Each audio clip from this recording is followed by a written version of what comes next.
안녕하십니까. 오늘은 창세기 특강 22번째 순서로 사탄의 정체가 되겠습니다. 사탄의 정체가 오늘 강의로 낱낱이 드러나면 사탄의 입장 매우 곤란해지겠습니다.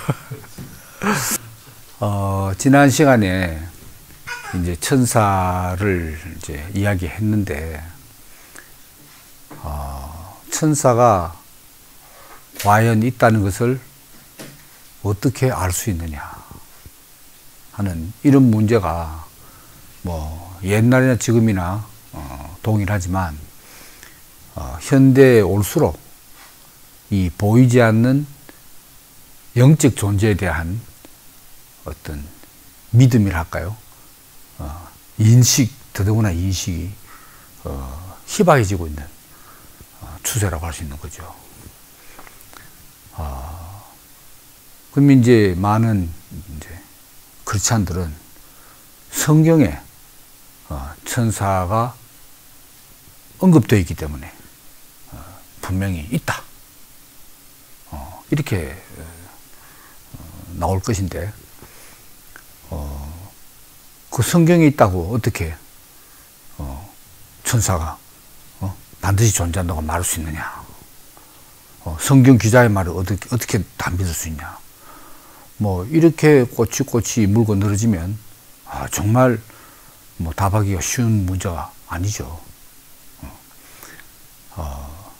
그래서 뭐 그렇게 본다면은 천사뿐만 아니라 뭐 타락한 천사, 뭐 마귀, 또 마귀들의 우두머리 사탄, 더더구나 사탄을 어떻게 알 수 있느냐, 같은 질문이 되고, 그것은 천사나 사탄에 대해서뿐만 아니라 궁극적으로 하나님도 영적 존재니까 결국은 하나님이 있느냐 없느냐는 문제로 거슬러 올라간다는 거죠. 자, 그러니까 그 어떤 인간의 이성적인 그 추론, 사색, 탐구를 통해서 하나님의 존재를 인식하거나 그 존재에 도달하는 것은 불가능한 일이 아닌가. 제 개인적인 경험을 봐도 그런 것 같아요. 그러니까 성경에 기록되어 있을 뿐만 아니라 성경에서 증거하고 있는 그 하나님, 천사, 사탄 이라는 이 존재가 나에게 경험이 되어야 되는 거죠. 그 경험은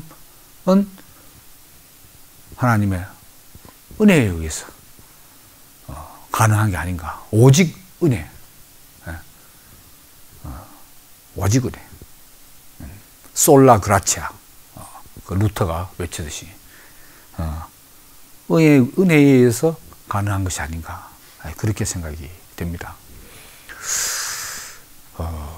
그래서 성경은 물론이고 이제 형이상학, 철학에서 그 형이상학, 그리고 기독교뿐만 아니라 이 다른 여타 종교에서도 종교 그 형이상학으로서의 철학, 이 분야에서는 이제 보이는 이 세계의 어떤 이 질서, 구조, 운행, 이것은 보이지 않는 세계로부터 비롯된다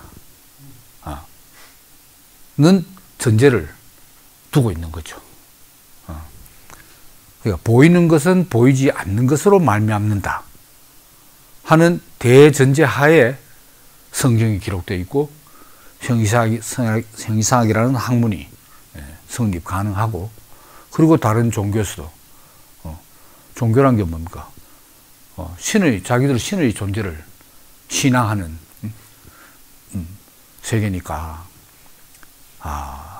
그러니까 보이지 않는 세계, 어떻게 보이는 세계의 원인이 보이지 않는 세계에 있단 말인가? 이게 참 비밀이고 신비한 일이죠. 이런 동물에게는 하기야 뭐 동물은 상상도 못하니까 동물은 상상도 못하는 일이고 오직 인간에게만 가능하다는 거죠. 그러니까 하나님, 천사, 이 천사에 이제 두 부류가 나눠진다는 거죠. 선한 천사, 악한 천사. 이 악한 천사를 또 다른 말로 타락한 천사.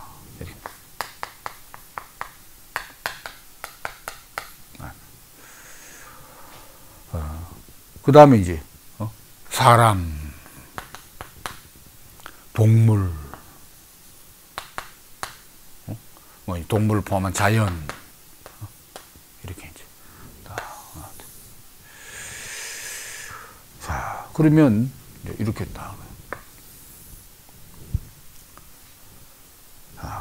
근데 이 사람은 이 땅 위에 발을 디디고 있고 자연의 일부죠. 근데 요 세계까지는 보이는 세계.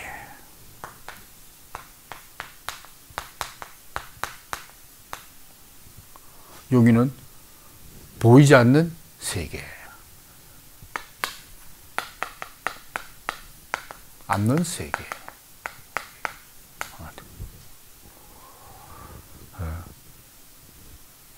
보이느냐, 보이지 않느냐.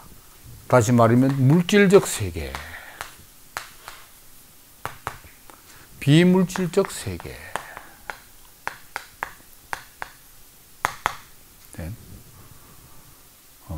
이렇게 양분되고, 그리고 이제 또 피조물이냐, 창조자냐, 지은 자냐, 지음받은 자냐, 이렇게 나눈다면 또 여기서 이렇게 다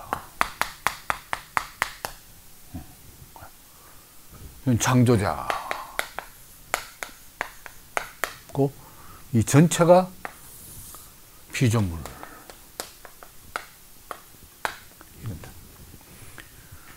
근데 문제는 천사, 선한 천사든 타락한 천사든 간에 천사는 분명히 피조물인데 영적인 존재란 점에서는 하나님과 방불하다는 거죠. 비물질적 세계, 영적 세계.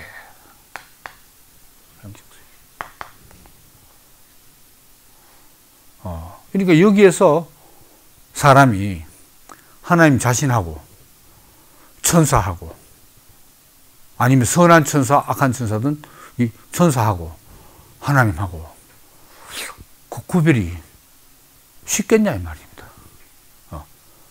그로 말미암아서 오는 혼란, 또 어떤 미신, 이런 것들이 많이 발생한다는 거죠.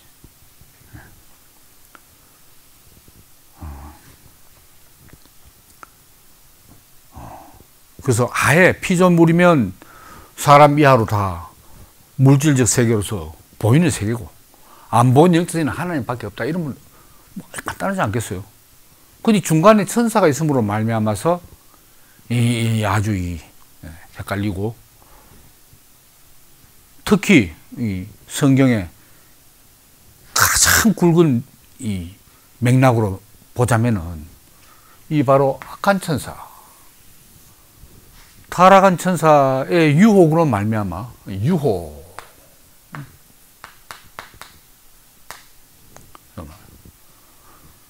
이 보이는 세계 전체가 타락에 빠지게 됐다. 뭐 하기야 사람만 타락한 거죠. 타락한 천사 때문에 사람이 타락하면 사람의 지배를 받는 자연계는 뭐 가만히 있어도 타락한 세계 돼버리는 거죠. 이렇게 돼. 그러니까 이 보이지도 않는 이런 영적인 세계를 그럼 성경 기자는 어떻게 썼을까요? 자기도 모르는 이야기를 축자 영감설에 따라서 들고 쓰면 자기도 모르서 기계처럼 사람이라는 손을 빌려 썼느냐. 너무 그렇게 생각하기도 극단적이고 어떻게 그걸 알고 썼을까. 물론 성경 기자들은 천사가 다가와서 말을 건네고 뭐 예언도 하고 예고하고 했다는 거 아닙니까? 야, 그런 경험이 과연 있어서 썼느냐? 아니면 그런 실질적인 경험은 없는데 어떤 이 영적인 세계의 비밀을 아니면 영적 세계와 이 물질 인간 세계와의 교통을 표현하기 위해서 그런 신화적인 모델을 취해서 기록한 거냐, 한 거냐.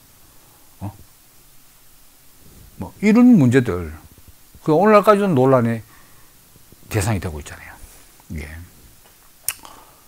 그 지난 시간에는 어쨌든 이제 이 천사에 대해서 이제 알아봤고, 오늘은 천사 중에서 이 악한 천사, 타락한 천사, 그리고 타락한 천사들의 전부 복수들이죠. 하나가 아닌 것 같은 천사들. 우두머리.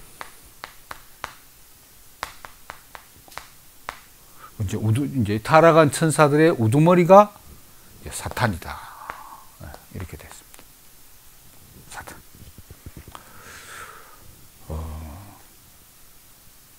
그래서 이제 사탄의 말 뜻부터 먼저 보자면은, 요건 이제 히브리어를 이제 음력한 거죠. 히브리어로 사탄입니다. 이게. 그래서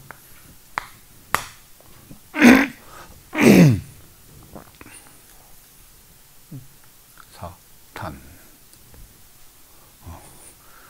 억지로 그리셔도 되긴 됩니다. 저도 그리는 수준이니까. 사탄.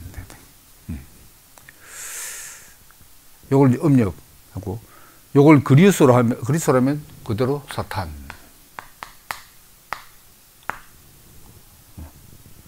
그리고 또 사타나. 이 두 가지로 음력을 하고 있습니다. 사탄. 근데 후대 70인역 히브리어 구약 성경을 최초로 헬라어로 옮긴 70인 학자들이 옮긴 70인역에서는 이 사탄을 그리스어로 뭐로 많이 번역했냐? 요 음력도 하지만 음력보다는 디아볼로스.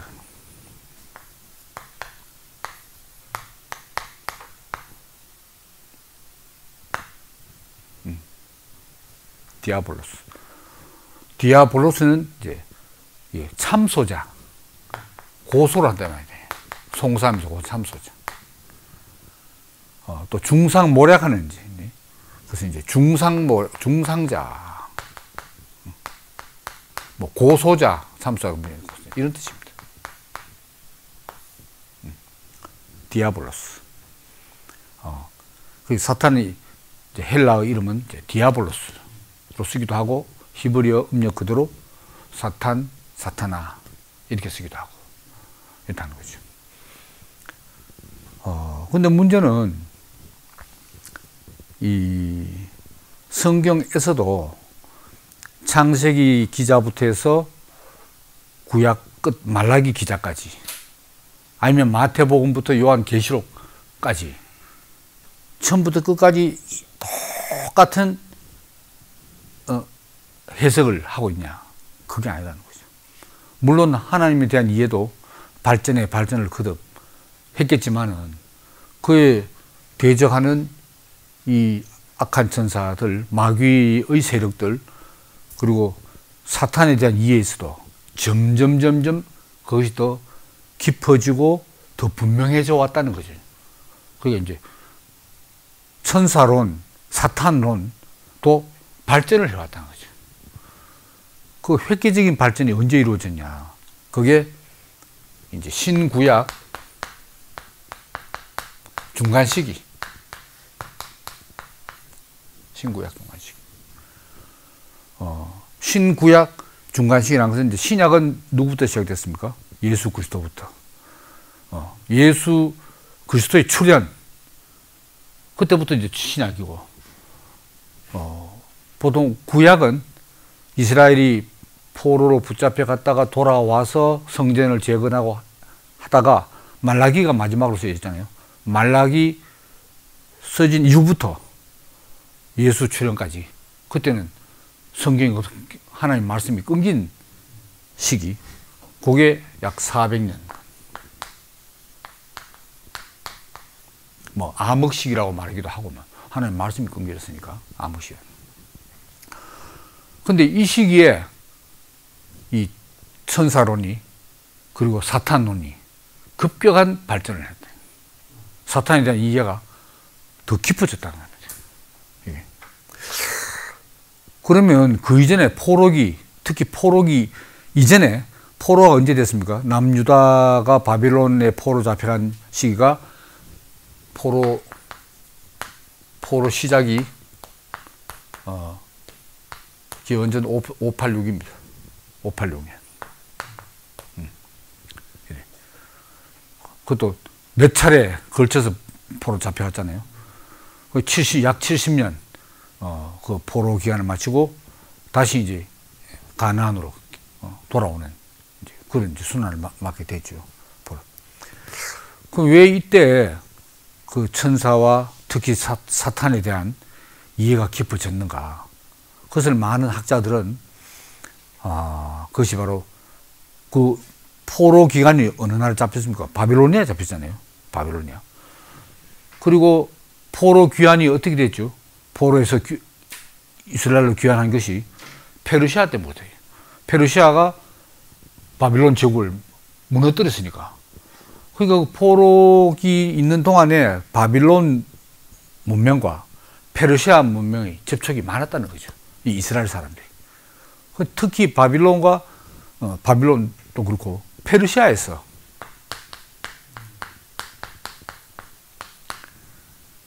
페르시아의 그 이원론이에요. 이원론.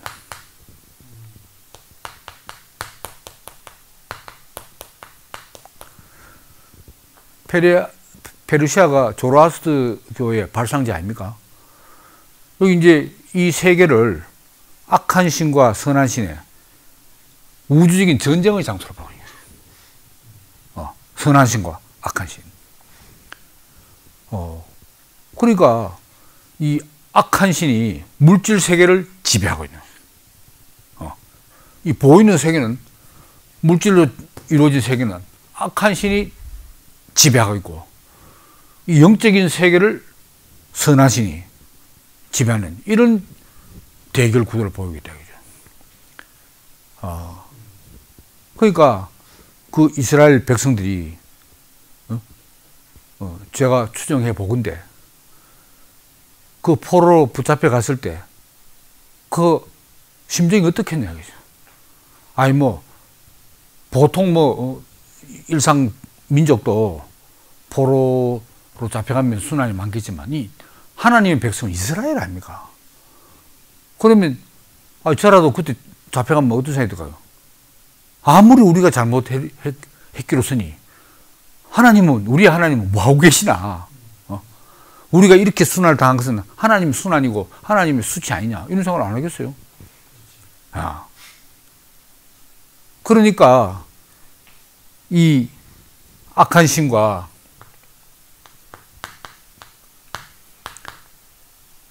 선한 신의 이 대결 구도.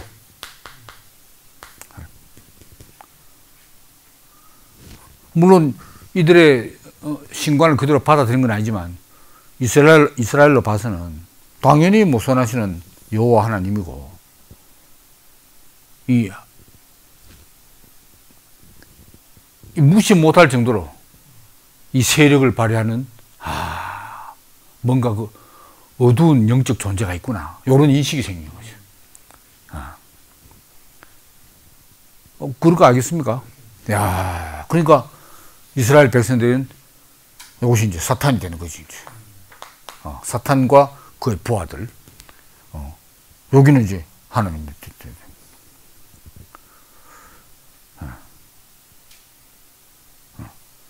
그런 연구들이 이제 많이 있어요. 근데 뭐 학자에 따라서는 오히려 페르시아의 이 신관이 사탄론이 이 악한 신앙 이게 이스라엘 이 유대교를 보면서 오히려 했다. 뭐 그건 좀 억지 같아요. 제가 볼 때는 신구약 시기에 현저한 이 뭡니까 발전 사탄에 대한 이해가 깊어진 것은 아마 이 영향이 컸던 것 같아요.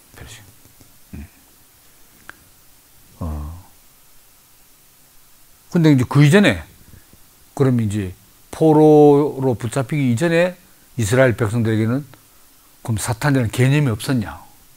있었죠. 우리가 벌써 창세기에 뱀을 통해서 말하는 그 타락한 천사가 바로 사탄 아닙니까? 아담을 인류 최초의 조상을 타락시킨 영적 존재가 사탄이라고 벌써 남아있잖아요. 그러니까 그런 존재가 없다든가 하는 건 아니었어. 인식은 하고 있었어. 그 악한 영적 세력이 있다.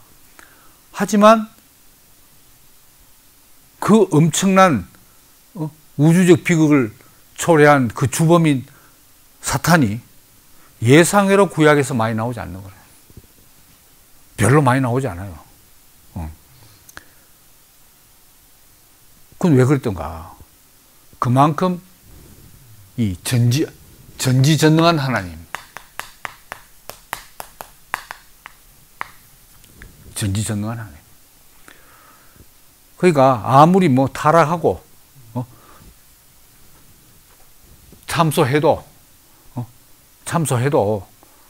그 하나님의 자기 경륜을 성취하기 위한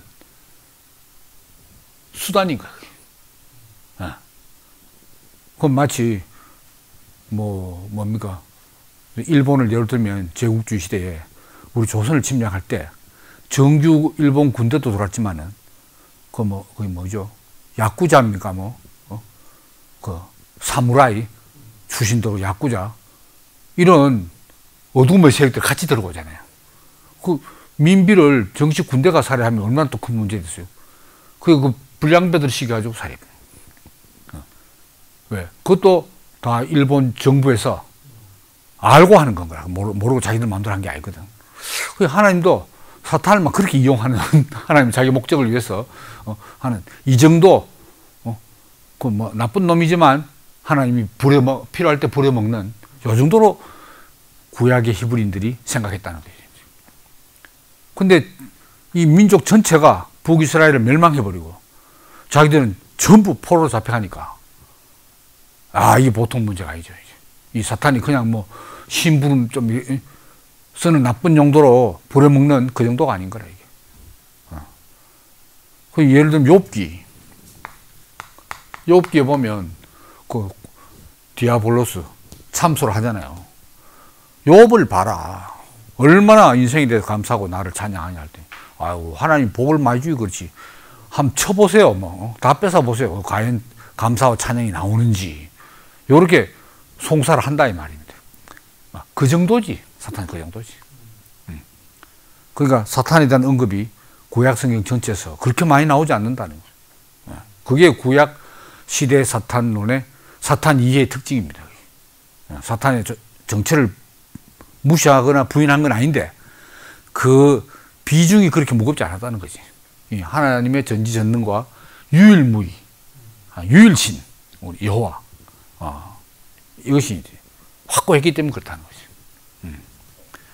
근데 이 포로로 잡혀가면서 이 사탄이 이 무시 못할 이 어둠의 세력이구나 하는 이 반란의 규모가 우습게 봤는데 엄청나다는 거죠. 이제.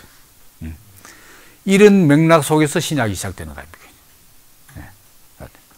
더더욱 그 당시에는 예수 출현 당시에는 로마 지배하였잖아요. 로마 그전에 누구 지배를 받았죠? 누구 지배했죠? 마케도니아 제국의 지배를 받았죠. 알렉산더 지배를 받았죠. 그 헬라인들이 지배하고 그 다음에 로마인들이 지배하고 그전에는 바빌론, 400년 전에는 바빌론인들이 지배하고, 이런 순환 역사를 겪으면서, 이 이스라엘 백성을 통해서 건설을 하려는 하나님 나라, 이것을 방해하는 엄청난 흑암의 세력이 있구나 하는 것을 인식하게 되었고, 그런 분위기 속에서 예수가 출현했다는 거예요. 그래서 구약의 뭐 선지자들이라든가 그를 봐요. 율법을 지켰냐 안 지켰냐 하지 뭐 사탄을 정면으로 문제 삼아 가지고 뭐 거론한 대목 봤습니까? 없어요. 근데 예수는 공생이 시작하면서 하시는 말씀이 뭡니까? 내가 온 것은 사탄의 일을 멸하러 왔다. 아니, 사탄 멸하려고 온 분이 예수인 거라. 내가 나서지 않고 이 사탄이 안 없어지겠다. 이런 이야기죠. 그러니까 이제 구약 시대에 좀 미미했던 그 하나님과, 아니면 뭐 오히려 하나님보다 선한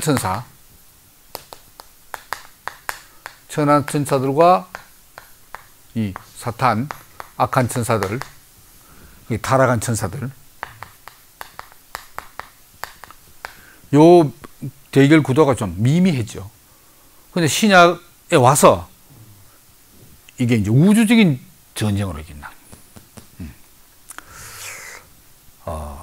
그 지난 시간에 천사론 할 때 제가 그 시간상 건너뛰었습니다만은, 이제 점점 이제 그 이스라엘 백성들 그 인식 속에, 천사들도 다 똑같진 않다. 천사들 중에 계급이 있다. 이렇게 이제 생각해서 계급을 크게 나누면은 이제 제일 1급 이 천사들이 뭐냐면 이제 그룹들입니다. 그룹 하는 게 영어의 그룹이 아닙니다. 그룹을 지어서 있다 뭐 이런 뜻이 아닙니다. 그룹이라고 하기도 하고, 복수로 하면 그룹들 아닙니까? 케루빔. 용어는 이제 히브리에서 복수거든요. 그리고 요걸 케룹을 그룹이라 하잖아요. 그룹들, 케루빔. 이건 이제 에덴 동산에서 아담이 쫓겨났잖아요. 쫓겨나고 동편에 화영금을 치고 누가 지켰냐? 바로 그룹들이 지키는 거예요. 그 다음에 성소의 휘장 있잖아요. 지성소 사이에. 거기에 뭐가 되어 있냐? 그룹이 새겨져 있고, 법궤 뚜껑 위에 그룹이 딱 있다. 그러니까 이 말하자면 이제 뭐 경호실장택이죠. 대통령으로 말하면 이제 최측근 경호원들, 요게 이제 케루빔 그룹들이. 그 다음에 서랍들. 이제 천상에 이제 하나님의 신하들이죠. 중신들. 심부름하고 섬기고 찬양하고 하는, 청와대도 뭐 직원들이 많잖아요. 그냥 요거는 경호원들이고, 하나님 경호원들이고, 요거는 이제 하나님 이제 섬기는 직원들, 여기 스랍들이에요. 요걸 말하면 스라빔이라 하죠.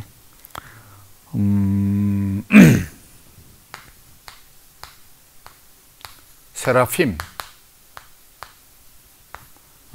요 임 빼면 어떤 스랍이라고 하고, 그러니까 이제 책상 서랍 이러면 여기는 쉽죠. 서랍들. 서랍들. 그 다음에 이제 보면 정사와 권세와 뭐 정사 뭐 그 다음에 능력, 보좌, 그 다음에 주관자 뭐 이런 말들이 나와요. 이건 전부 직분들이죠. 고유명사가 아니고 이제 천사 직분들, 요런 걸 맡는 이제 천사들이 있고, 그 다음에 이제 다니엘서에 보면 이제 천사 개인의 이름이 나와요. 처음으로. 그 천사가 누구냐? 가브리엘과 미가엘입니다.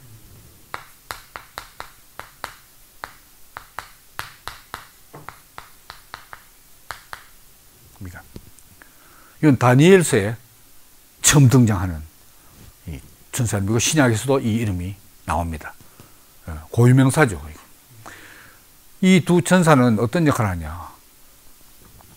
이 타락한 천사들과 우주적 전쟁을 치르는 전사들입니다. 우주적 전쟁에 참가하는 영적 전쟁이죠. 가브리엘과 미가엘. 그러니까 다니엘이 누굽니까? 바로 포로기에 그 잡혀갔던 선지자 아닙니까? 물론 다니엘서는 갔다 왔어서 이랬지만은, 그러니까 이때 벌써 이전에 생각하던 이 사탄의 비중하고 틀리다는 거예요. 이 우주에는 하나님과 그의 선한 천사들과 사탄과 그의 악한 천사들, 부하들은 악한 천사들이 우주인 전쟁을 지금 치르고 있구나. 이런 인식이 생겼다는 거죠.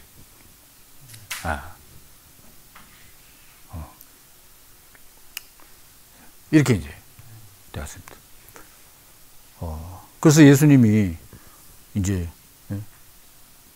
등장해서 내가 사탄의 일을 멸하러 왔다. 이렇게 말하고 있잖아요. 그래서 이제 구약 중간 시기에 어떤 그 심화된 그 사탄의 그 인식, 이 전통이 그대로 신약 시대로 이어졌어요. 그러니까 그 전통이 사탄의 뭐냐?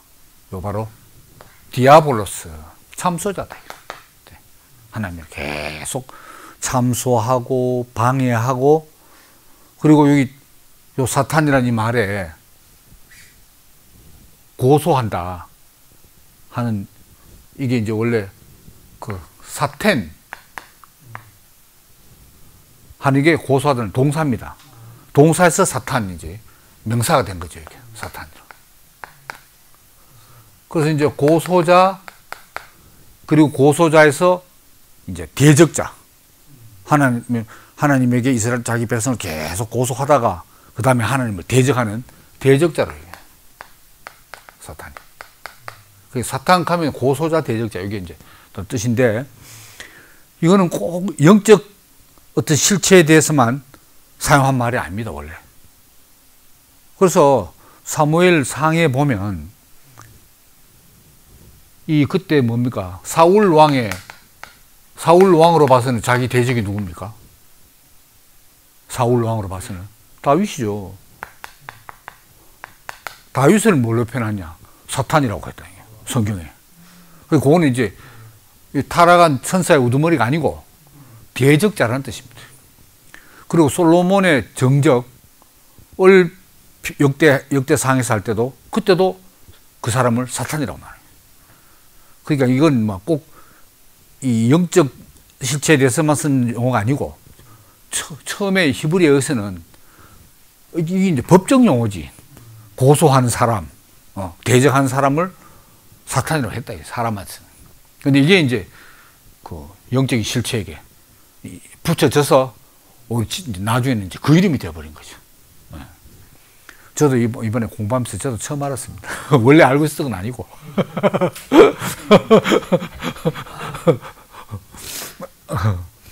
야, 그 사탄, 고소자, 대적자다, 이거죠. 야, 근데 이제 타락한 천사의 우두머리, 사탄이, 근데 드디어 이제 예수가 출연했습니다.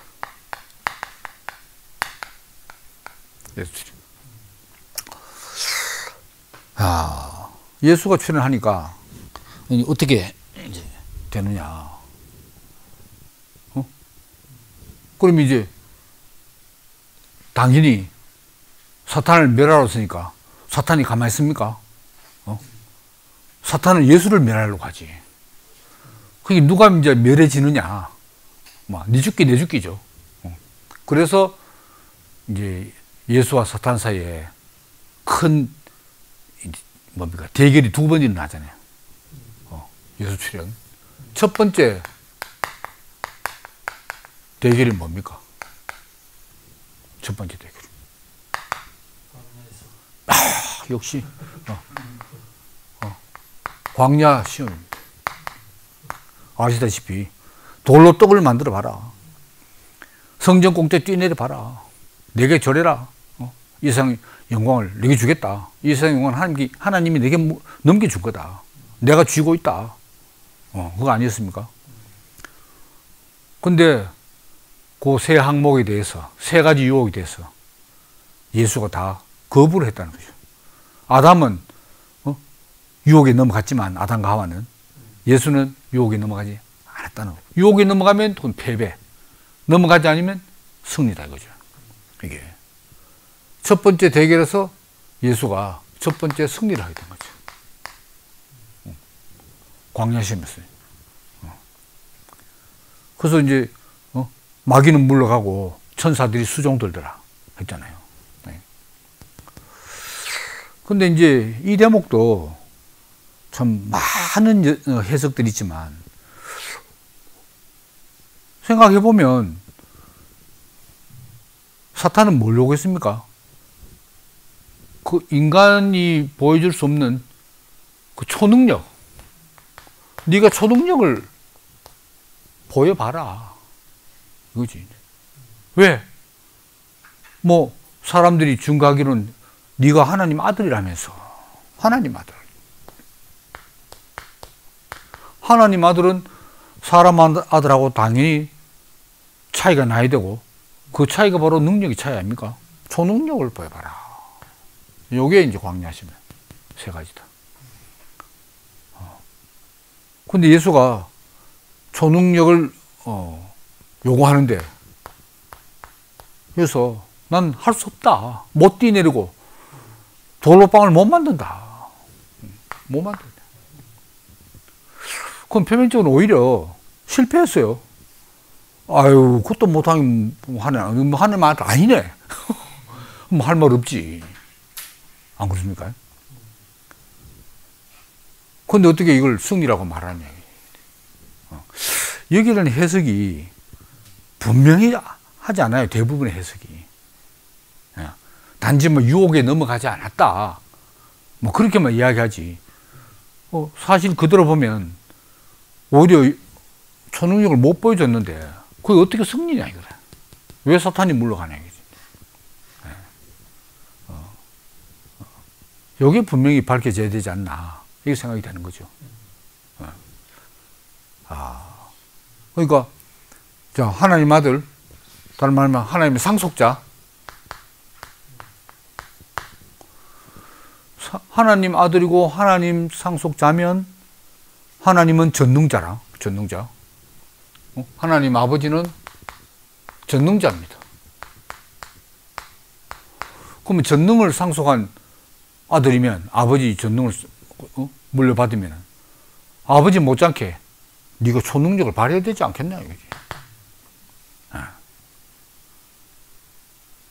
그게 이 하나님 아들이라는 개념, 상속자라는 개념이 당시에 유대인들도 바로 하나님 아들은 초능력자야 된다. 그거 알겠어요?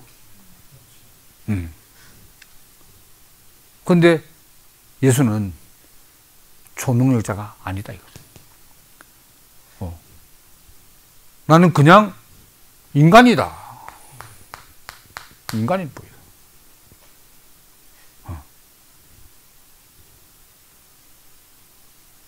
그래서 이겼다는 거잖아요. 그럼 뭐 잘 아시겠지만은 그 에덴 동산에서 아담과 하와는 왜 아담과 하와는 왜 유혹에 넘어가 버리고 타락을 하게 되었던가? 네가 이걸 먹으면 정녕 눈이 밝아서 하나님 같이 될 것이다.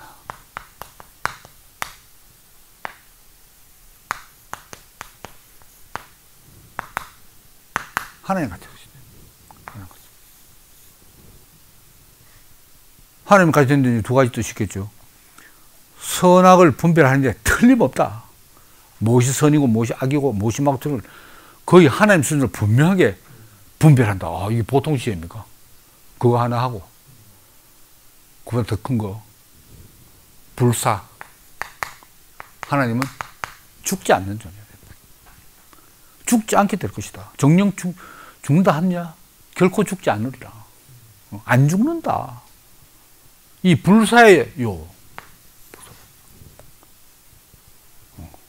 전능자 하나님 아버지는 능력도 전능이지만은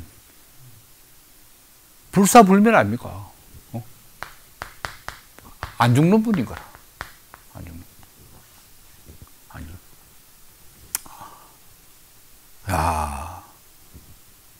그러니까 하나님 아버지가 전능자고 불사자라면은 하나님 아들은 당연히 초능력자고 불사자여야 되지. 당연한 거 아니냐. 야, 그 유혹에 안 넘어가기 어렵죠. 근데 나는 한 사람의 인간일 뿐이다. 그러니까 돌로 떡을 못 만들고 성전 꼭대에서 못 뛰어내린다. 이게 뭐죠? 우리 이전에 쭉 해왔던 인간의 유한성을 받아들인 거예요. 유한성. 한계, 피조물의 한계. 이 유한성이란 말은 능력도 유한하고, 그리고 영원히 살 수 없고, 수명에서도 유한하다. 내 육체적 수명도 한정돼. 이걸 받아들일 수밖에 없는. 지난 시간에 그 틸리가 뭐라고 말했습니까? 자연스러운 자기 긍정. 자기 긍정. 셀프 어포메이션. 자기 긍정. 근데 사탄은 어떻게 유혹하냐? 바로 스스로 파괴적인, 이건 자연스러운 자기 긍정을 어디로 옮겨내냐? 파괴적인, 자기 고향으로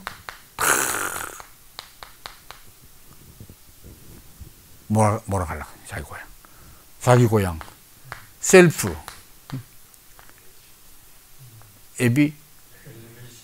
엘리베이션. 네, 맞습니다. 엘리베이션. 셀프. 어포메이션. 어포메이션. 셀프 어포메이션. 자기 긍정. 나는 사람이기 때문에 못 만든다. 못 뛰어낸다. 그래도 니한테 절할 수 없다. 하나님만 경배하라 했다. 창조자만 경배해야 되지. 여기 자기 긍정. 나는 흙으로 빚어진 피조물이다. 이게 인간의 자기 긍정. 여기서 예수가 틸리시로 말하면 자연스러운, 당연한 자기 긍정. 나는 왜 못 뛰내리냐? 나는 왜 못 만든 능력 한계 있냐? 나는 왜 죽으면 했냐? 이러면 자기 긍정이 아니잖아요. 죽을 수밖에 없도록 지어진 게 인간이다. 이걸 말하는 겁니까? 하나님의 형상이 유한성이지. 유한한 하나님의 형상. 하나님의 형상. 그래서 사탄을 이겼다는 거예요. 그 구약에서는 이런 개념이 분명치 않아요. 분명치 않아요. 이 대결 구도도 이제 미가엘하고 뭐 가벨이 나왔지만은 이런 아주 본질적인 이 사탄과 예수의 이 대결이 드러난 그만큼이 분명하지 않다는 것이. 그 다음 때 이제 마지막이자 두 번째 대결이 또 있잖아요. 예수 출현한 다음에 두 번째 대결.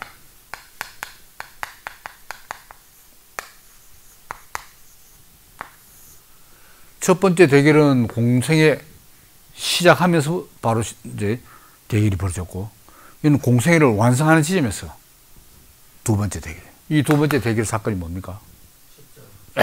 정답만 말씀하시네. 재미없네. 좀 틀릴 때도 있어야 되는데. 십자가 사건.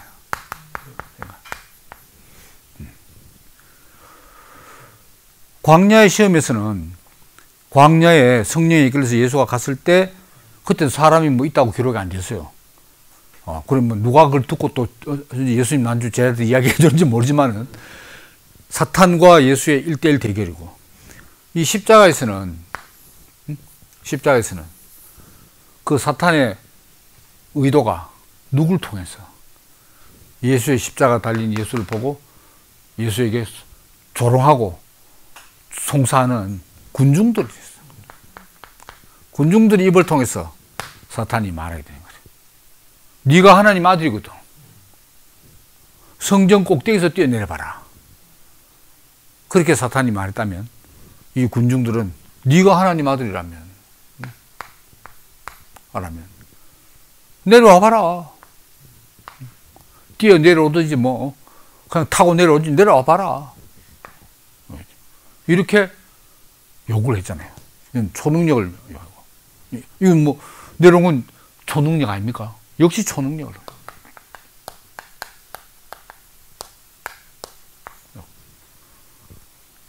자, 발바닥에도 발등 붙어가지고 십자가, 대못을 박았어요, 나무에.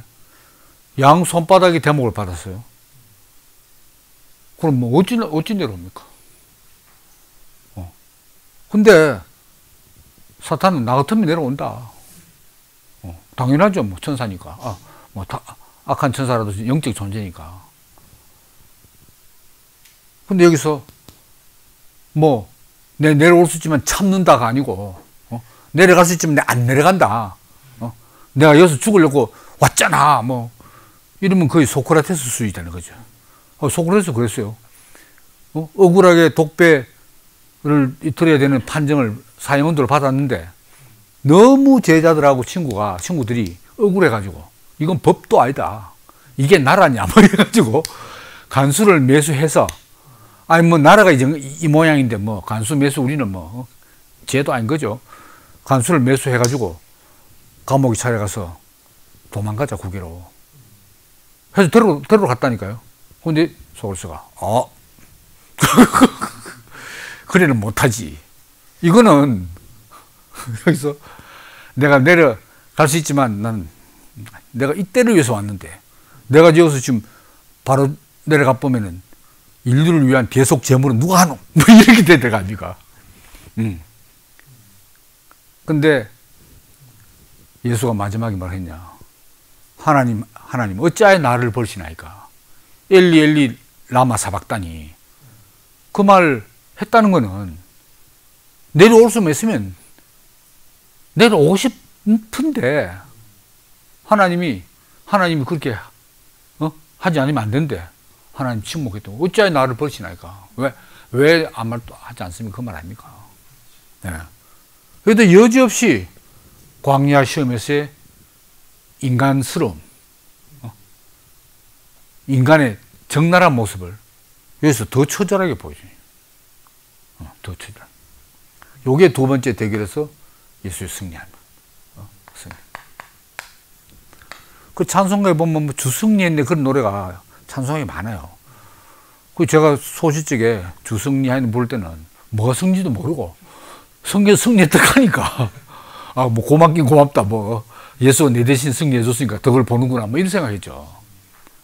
승리의 이유를 모르는 거야. 이유를. 오늘날도 많은 사람들이 몰라요. 모르는 사람이 제가 볼 때는 훨씬 더 많아. 좀 심하게 말하면 크리스찬의 대부분이 모르는 것 같아요. 이 승리의 이유를. 이건 이 승리는 하나님의 이 계획적인 각본에 의해서 된 거다. 이런 생각하고 있다. 저도 그렇게 배웠고. 그 각본이, 물론 뭐 전능하시니까 하나님이 각본 하실 수도 있겠죠. 그렇지만 요 현장은 각본보다, 어쩔 수 없이 인간이기 때문에, 육체를 가진 인간이기 때문에 내려오지 못하고 죽을 수밖에 없다. 이 말 아닙니까? 야. 근데 그렇게 죽었는데 그게 사탄이야 승리라네. 이게 이제 문제지. 뭐 죽는 게 뭐 승리입니까? 안 죽어야 승리돼. 죽는 게 승리다. 여기서 인간의 정체성.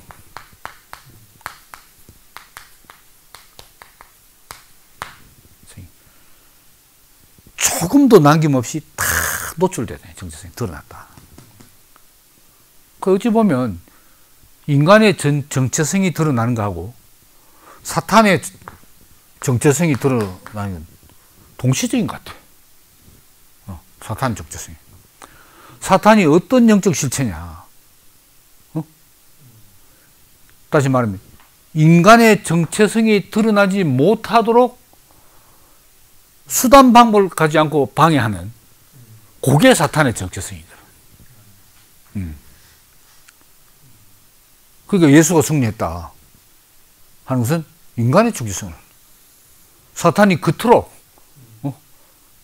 덮으려고 하는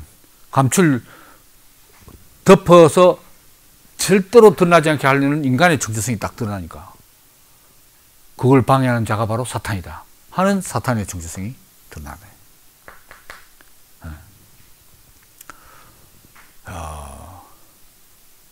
그러니까 이제 우리 2000년 기독교 역사에서 예수가 사탄을 멸하기 위해서 오셨다. 그리고 사탄을 멸하셨다. 그게 복음이라고 하는 거 아닙니까? 거기에서 광야 시험, 그리고 이 예수의 십자가 사건, 특히 십자가 사건을. 복음의 핵심은 십자가다. 루터도 그렇게 외치고, 뭐 현대신학자도 다 그렇게 외치고, 칼빈, 볼트만, 본회퍼, 틸리히, 몰트만, 그 유명한 신학자들이 다 십자가 사건이 예수 사역의 정점이고 핵심이다 이거예요. 십자가 없이는 기독론도 없고 삼위일체도 없다. 다 이렇게 말한다고요. 근데 과연 얼마나 이 십자가의 의미를 분명하게 밝혔는가? 이게 이제 의문이다 이 말이죠. 저도 그 심오한 사상가들 속속들이 다는 모르지만 대충 핵심을 훑어볼 때 제 눈을 그렇게 보인다 이 말입니다.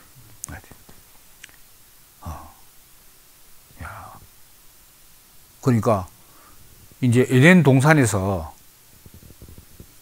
아담과 하와를 유혹할 때 그때는 이제 옛 뱀이죠. 인류의 시조 두 사람만 유혹하면 돼. 그때는 한 뱀 정도밖에 안 됐어. 근데 이게 어떠냐? 큰 용이 됐다니까요. 요한계시록 용이 됐어. 두 사람뿐만 아니고 온 천하를 꿰는 자다. 모든 인류를 속이는 자고 고소하는 자고 방해하는 자고 큰 용이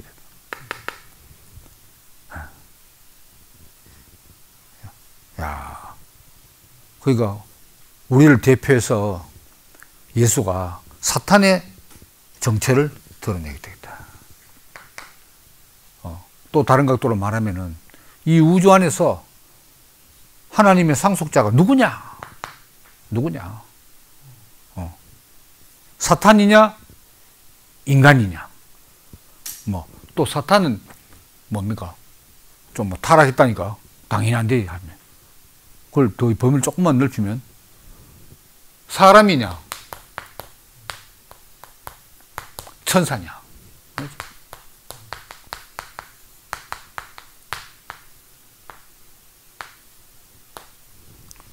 중세 스콜라 신학자들은 천사가 더 사람보다 더 온전한 하나님의 형상으로 말해요. 더 결함이 없잖아요. 육체가 없으니까.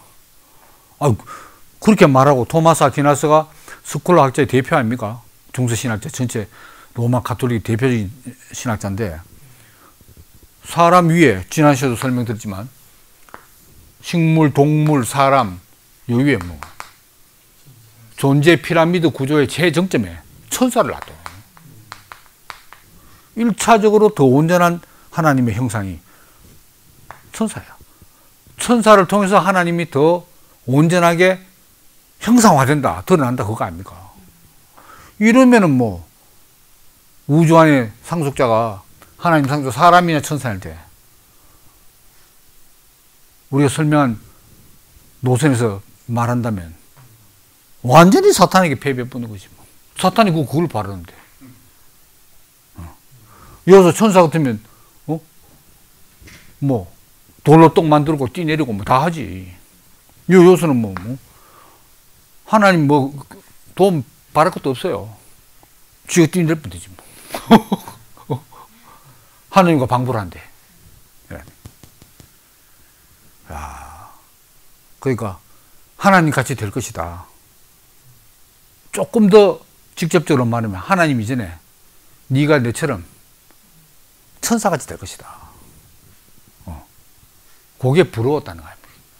야, 그러니까 이 천사를 부러워하는 마음, 대단히 좀 신화적이고 좀 현대인들에게 뭐 바로 안 와닿는 그런 이야기잖아요. 그래서 이제 틸리가 현대인들에게 성경의 어떤 개념, 이런 것을 어떻게 하면 현대인들의 이해에 탁 근접하게 만들 것인가. 그래서 참 아주 독창적으로 이 해석을 했어요. 많이 했어요. 그 보면 이제 하나님이 된다는 게 천사가 되는 뭡니까? 자연스러운 자기 긍정. 나는 유한한 존재다. 인간 유한성이다. 근데 이 결국은 파괴적인 자기 고양, 자기 스스로 높인다 아닙니까? 셀프 엘리베이션. 자기를 올려. 어디까지? 천사까지. 이러면 완전히 사탄의 밥이에요. 뭐, 예를 들면, 이제 뭐, 어쩌면 얘인지 모르지만은, 그 원숭이 잘생긴 놈이 있어. 머리도 좋고 말이지. 이 신체도 쪽반님 있어. 언뜻 보면 사람 비슷해. 그럼 네가 내 말만 잘 들으면, 네 사람같이 될 수 있어. 조금만 네 엘리베이션 해버리면, 니는 사람같이 돼. 할 때 원숭이가 그래? 그래요? 하면서 딱 하면 완전히 원숭이 멸망이지 뭐. 안 그러겠어요? 야, 그러니까 이게 이제 인간의 분수하는 거 있어요. 분수. 이게 뭐 너무나 상식적이고 일상적인 개념인데 사람이 분수를 지킨다. 분수에 따라 산다. 이게 평범하지만 망고불변의 진리인 것 같아. 사탄이 원래 전부 선한 천사였는데 왜 악한 천사가 되었습니까?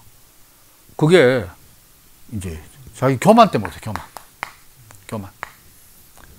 교만을 다른 말하면 셀프 엘리베이션, 자기 고양이, 자기를 스스로 높여버려.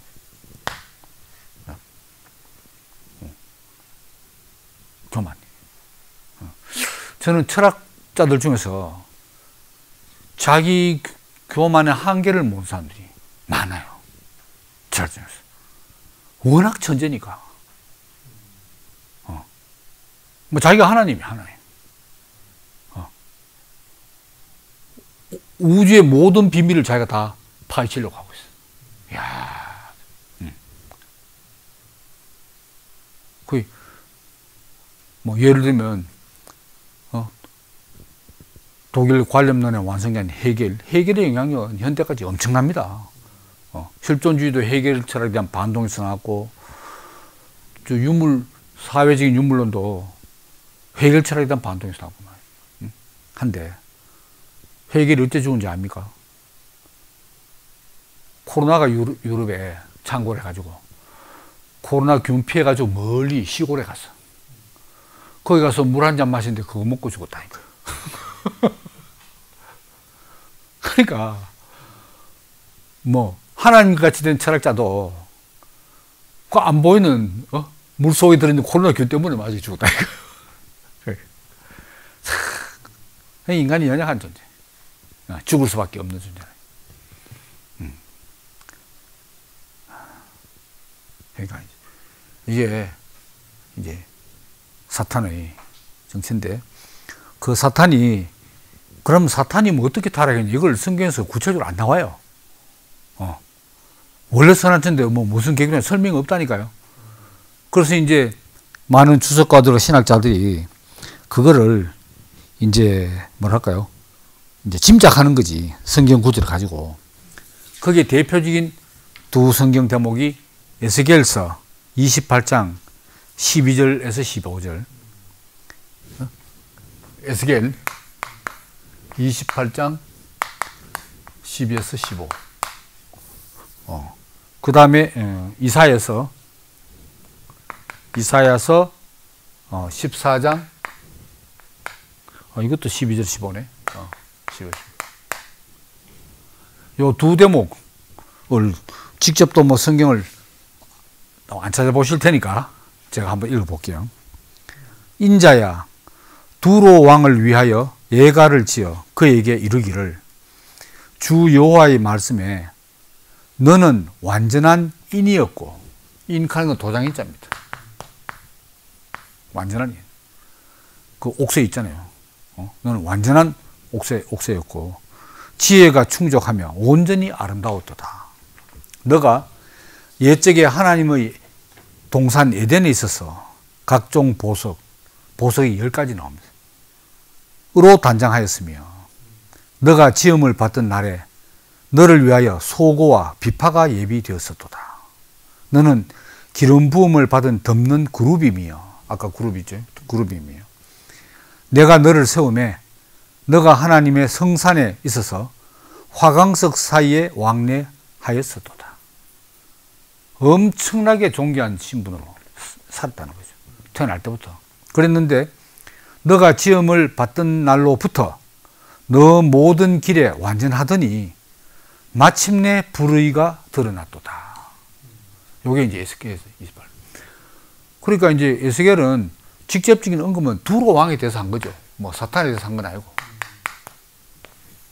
근데 이제 주석가들은 바로 두로 왕을 모델로 삼아 사탄의 정체를 계시한 것이다, 이렇게 이제 해석을 하는 거죠. 물론 반대, 그렇게 하면 안 된다고 하는 사람도 있고, 그렇고. 그 다음 이사야서 14장 이 보면은, 너 아침의 아들 계명성이요, 계명성 하는 것이 계명대학교 때 그거 계명입니다. 계명성. 밝은 빛을 내는 별이다, 이 말입니다. 이걸 라틴어로 뭘 하냐, 루시퍼라고 합니다. 루시퍼. 루시퍼라는 이 단어는 이제 이사야 이 대목만 나옵니다. 다른 대목에서 안 나오고, 루시퍼. 이거는 이제 그 히브리어에 할렐에 쓰입니다. 할렐이 빛나는 자. 이걸 라틴어로 이제 그 불가타 라틴어 번역에서 루시퍼로 번역했어요. 계명성이에요. 어찌 그리 하늘에서 떨어졌으며 너 열국을 엎은 자여, 어찌 그리 땅에 찍혔는고. 너가 너 마음에 이르기를, 내가 하늘에 올라 하나님의 별 위에 나의 보좌를 높이리라. 내가 북극 지표의 산 위에 좌정하리라. 가장 높은 구름에 올라 지극히 높은 자와 비기리라 하도다. 그러나 이제 너가 음부 곧 구덩이의 맨 밑에 빠치우리로다. 여기 이사야서는 요 두 대목이 이제 사탄의 자기 교만으로 말미암아 이제 사탄이 되어버린, 이제 그래서 뭐 아시다시피 이렇게 예수가 이제 십자가에서 사탄에게 이제 승리를 거두고 마지막 계시로에 간 것이 됩니다. 계시로 가면은 그 운명이 어떻게 되느냐. 이제 계시록 20장에 나와요. 그러면 이제 1000년 동안 무적행에 갇혀. 1000년간 무적행에 갇혀.